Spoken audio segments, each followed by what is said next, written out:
अध्यक्ष महोदय, हमारे सैनिकों का जो मनोबल, मातृभूमि की रक्षा करने का जो उनका समर्पण है, ऑपरेशन सिंदूर के दौरान उसका दर्शन 140 करोड़ से अधिक भारतवासियों ने देखा। मुझे खुद भी और प्रधानमंत्री जी को सीमावर्ती क्षेत्रों में जाकर हमारे जवानों से मुलाकात का अवसर मिला है। अध्यक्ष महोदय, श्रीनगर के मिलिट्री बेस पर, भुज के एयरबेस पर, उधमपुर के कमांड सेंटर पर, हर जगह प्रत्यक्ष मैंने अपनी आंखों से देखा कि हमारे सैनिकों का मनोबल अपनी पूरी बुलंदी पर था। उनकी आंखों में विश्वास है और उनका संकल्प अडिग है। वे न केवल भारत की सीमाओं की रक्षा कर रहे हैं, बल्कि हमारे राष्ट्रीय स्वाभिमान की भी अध्यक्ष महोदय रक्षा कर रहे हैं। अध्यक्ष महोदय, किसी भी देश में जनता सत्ता पक्ष को और विपक्ष को अलग अलग दायित्व सौंपती है, दोनों को अलग अलग दायित्व, और हेल्दी डेमोक्रेसी में तो स्वाभाविक है। सत्ता पक्ष का काम होता है जनता के हितों को ध्यान में रखते हुए कार्य करना, और विपक्ष का काम होता है सरकार से जनता के मुद्दों से संबंधित जरूरी प्रश्न पूछना।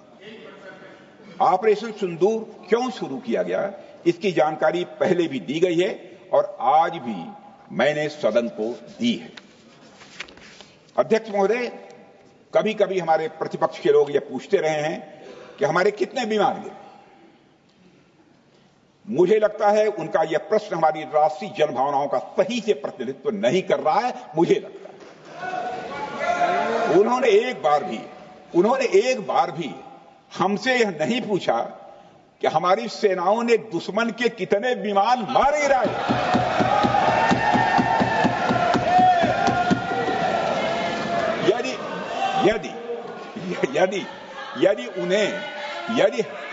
यदि उन्हें प्रश्न पूछना ही है अध्यक्ष महोदय, तो उनका प्रश्न यह होना चाहिए, क्या भारत ने आतंकवादी ठिकानों को तबाह किया? तो उसका उत्तर है हाँ।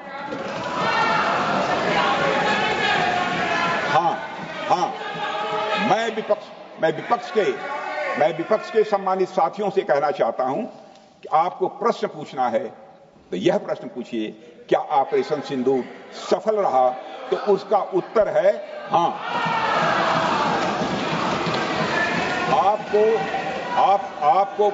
आपको प्रश्न पूछना है तो यह प्रश्न पूछिए कि जिन आतंकियों ने हमारी बहनों, हमारी बेटियों का सिंदूर मिटाया, क्या हमारी सेनाओं ने ऑपरेशन सिंदूर में उन आतंकियों के आकाओं को मिटाया? तो इसका उत्तर है हाँ। और आपको प्रश्न पूछना है तो यह पूछिए कि इस ऑपरेशन में क्या हमारे जाबाज सैनिकों को कोई क्षति हुई है? तो उसका उत्तर है नहीं। अध्यक्ष महोदय, लक्ष्य जब बड़े हो तो अपेक्षाकृत छोटे मुद्दों पर हमारा ध्यान नहीं जाना चाहिए।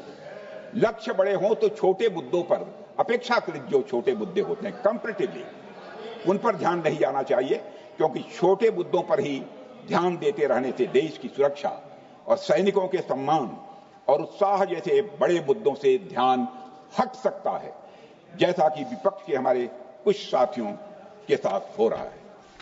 अब चूंकि विपक्ष के मित्र ऑपरेशन सिंदूर को लेकर उचित प्रश्न नहीं पूछ पा रहे हैं, तो उन्हें मैं क्या बताऊं अध्यक्ष महोदय।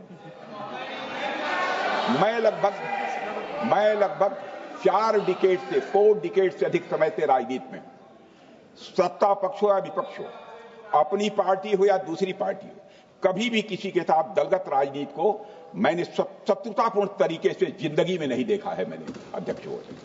इसलिए आज अगर विपक्ष प्रश्न पूछने में असफल है, मैं विपक्ष को उनके इस काम में थोड़ी सी मदद करना चाहता हूं। अध्यक्ष महोदय, मैं विपक्ष के अपने सम्मानित साथियों से यह कहना चाहता हूं कि यदि आज हम लोग सत्ता पक्ष में हैं, तो ऐसा नहीं है कि हम हमेशा सत्ता पक्ष में ही रहेंगे। यह आवश्यक नहीं है, किसी के लिए आवश्यक नहीं। एक लंबा समय हमने विपक्ष का काम किया है, एक लंबा समय हमने सरकारों से सवाल पूछने में लगाया है।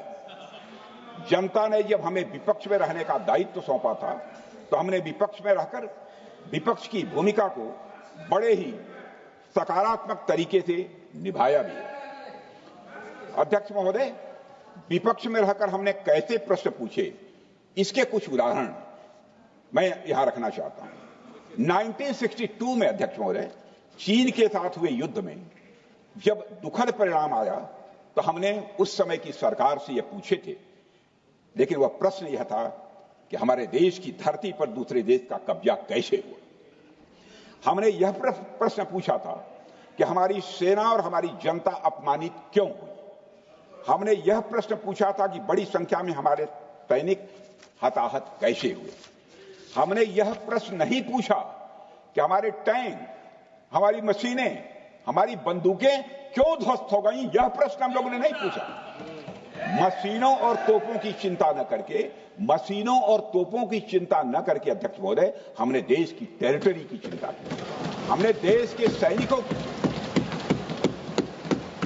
इसी तरह 71 के युद्ध में, 71 के युद्ध में जब हमने पाकिस्तान को सबक सिखाया, मैं उस समय की सरकार को मैं बधाई देना चाहता हूं। हमने अपने राजनीतिक और सैन्य नेतृत्व की प्रशंसा की।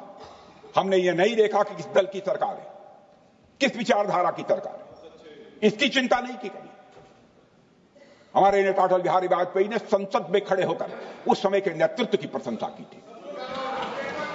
हमने इस बात की खुशी जाहिर कि हमने अपने शत्रु को सबक सिखाया। हमने उस दौरान यह प्रश्न नहीं पूछा कि इस सबक सिखाने के दौरान में भारत के कितने प्लेन्स गिरे, भारत के कितने इक्विपमेंट्स बर्बाद हुए।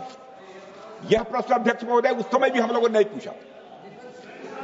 अध्यक्ष महोदय, यदि मैं इसे और भी प्रैक्टिकल तरीके से समझाऊं, तो किसी भी परीक्षा के परिणाम में रिजल्ट मैटर करता है।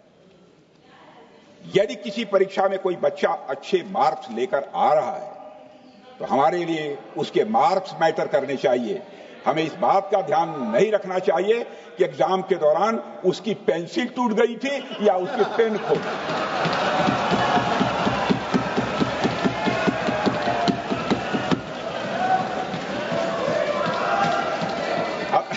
अध्यक्ष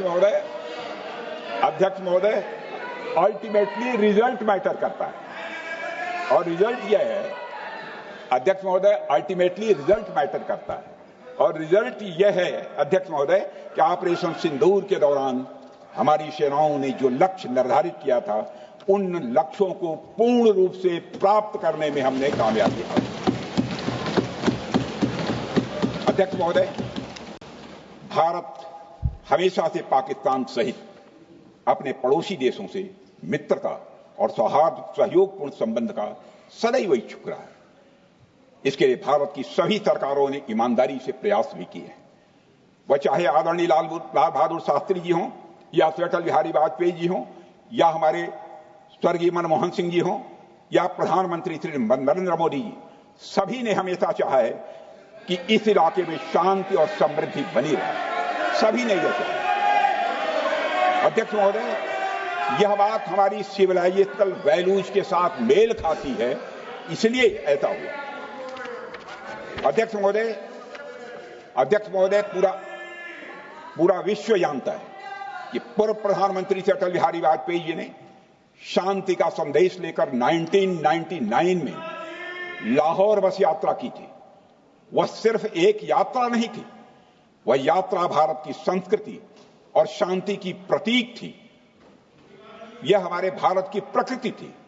लाहौर पहुंचकर अटल बिहारी वाजपेयी जी ने मीनारे पाकिस्तान पर विजिटर्स रूप में जो लिखा था, जिसका जिक्र लोग आज भी करते हैं, और उन्होंने लिखा था, उसकी मैं चर्चा करता हूं। उन्होंने लिखा था कि मीनारे पाकिस्तान से मैं पाकिस्तान की जनता को यह विश्वास दिलाना चाहता हूं कि भारत अस्थायी शांति और मित्रता का आकांक्षी है। मैंने पहले भी कहा है और फिर भी कहता हूं, एक स्थिर और समृद्ध पाकिस्तान भारत के हित में है, इसमें कोई संदेह नहीं होना चाहिए। अध्यक्ष महोदय, यह हमारी सोच थी, यह हमारी शांति की पहल थी। यह पहल हमारी हजारों साल पुरानी सांस्कृतिक चेतना, हमारी नैतिक शक्ति और हमारी सभ्यता के उन मूल्यों से निकली थी जो शांति को शक्ति मानती है। अध्यक्ष महोदय, लेकिन हमारे शांति के प्रयास को हमारी नाइविटी, उदारता या सरलता समझ लिया गया। जब हम शांति के लिए कदम बढ़ा रहे थे, उसी वक्त पाकिस्तान कारगिल में घुसपैठ की साजिश रच रहा था। हम दोस्ती के राह पर थे तो वो षड्यंत्र की राह पर थे। जब हम मामला खुलकर सामने आया तो हमारे वीर सैनिकों ने इस घुसपैठ के खिलाफ कार्रवाई करना प्रारंभ किया, और जब भारत की जीत सामने दिखाई दे रही थी तो पाकिस्तान ने परमाणु युद्ध की धमकी दे डाली। अध्यक्ष महोदय, तब हमारे प्रधानमंत्री, तत्कालीन प्रधानमंत्री आदरणीय अटल बिहारी वाजपेयी जी ने कहा था, पाक सेना के परमाणु हमले से भारत का तो कुछ नहीं बिगड़ेगा, लेकिन पाकिस्तान दूसरे दिन का सूरज नहीं देख पाएगा।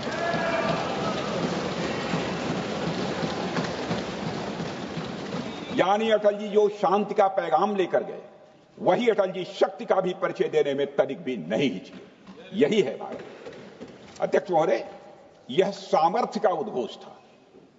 यह एक स्पष्ट संदेश था कि भारत शांति चाहता है, लेकिन अगर कोई हमारी संप्रभुता को चुनौती देगा तो उसका जवाब भी उतनी ही दृढ़ता से दिया जाएगा।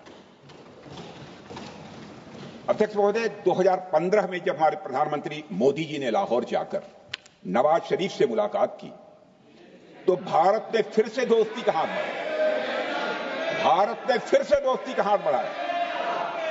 अध्यक्ष महोदय, हम वाकई में शांति की राह पर चलना चाहते थे, क्योंकि हमारी मूल प्रकृति बुद्ध की है, युद्ध की नहीं है। हमारी सरकार ने भी पाकिस्तान के साथ शांति स्थापित करने के अनेक प्रयत्न किए हैं, लेकिन बाद में हमने 2016 में सर्जिकल स्ट्राइक से, 2019 में बालाकोट में एयर स्ट्राइक से और 2025 के ऑपरेशन सिंदूर से हमने शांति स्थापित करने का दूसरा रास्ता अपनाया है। अध्यक्ष महोदय, अब हमारे प्रधानमंत्री श्री नरेंद्र मोदी जी और हमारी सरकार का स्टैंड बिल्कुल क्लियर है कि टेररिज्म और टॉक्स ये दोनों साथ नहीं चल सकते, क्योंकि सभ्य मुल्कों के बीच बातचीत होती है। अध्यक्ष महोदय, लोकतांत्रिक देशों में बातचीत होती है, पर एक ऐसा देश जिसके वजूद में लोकतंत्र का एक कतरा भी न हो और सिर्फ रिलीजियस फैनेटिसिज्म, टेररिज्म और हेट्रेड अगेंस्ट इंडिया हो, उसके साथ संवाद किसी भी सूरत में नहीं किया जा सकता। क्योंकि टेररिज्म की भाषा जो अध्यक्ष महोदय होती है वह खून, डर और नफरत है, संवाद नहीं। गोलियों की आवाज में संवाद की आवाज दब जाती है। जहां खून बहता है वहां बातचीत की गुंजाइश अध्यक्ष महोदय नहीं बचती। अध्यक्ष महोदय, पाकिस्तान की वर्तमान स्थिति अब जग जाहिर है। जिस देश ने आतंक को अपनी विदेश नीति का औजार बना लिया, वह अंततः अपने ही जाल में फंस जाता है। पाकिस्तान की नीति और चरित्र को लेकर कोई भ्रम नहीं रहना चाहिए। यह एक ऐसा देश है जो वैश्विक आतंकवाद की नर्सरी है, और उन्होंने इसको अपनी स्टेट पॉलिसी का भी एक आधार बनाया हुआ है। अध्यक्ष महोदय, ऑपरेशन सिंदूर के दौरान पूरी दुनिया ने देखा है कि पाकिस्तान में सरकार आतंकवादियों के लिए स्टेट फ्यूनरल का इंतजाम कर रही है, और सैन्य अधिकारी भी आतंकवादियों के जनाजे में भाग लेते हैं। यह वही देश है जो सीमा पर सैनिकों से लड़ने का साहस नहीं जुटा पाता, इसलिए निर्दोष नागरिकों, बच्चों और तीर्थ यात्रियों को आतंकवाद का निशाना बनाता है। पाकिस्तान की सेना और आईएसआई आतंकवाद को एक प्रॉक्सी वार के रूप में अध्यक्ष महोदय इस्तेमाल करती हैं, और उसके सहारे वे भारत को डिस्टेबलाइज करने का सपना देखती है। अध्यक्ष महोदय, मैं लोकतंत्र के मंदिर में खड़े होकर यह बात कह रहा हूं कि भारत को 1000 कट्स देने का सपना पालने वालों को नींद से जग जाना चाहिए। यह मोदी जी के नेतृत्व वाला नया भारत है जो आतंकवाद के खिलाफ किसी हद तक जा सकता है।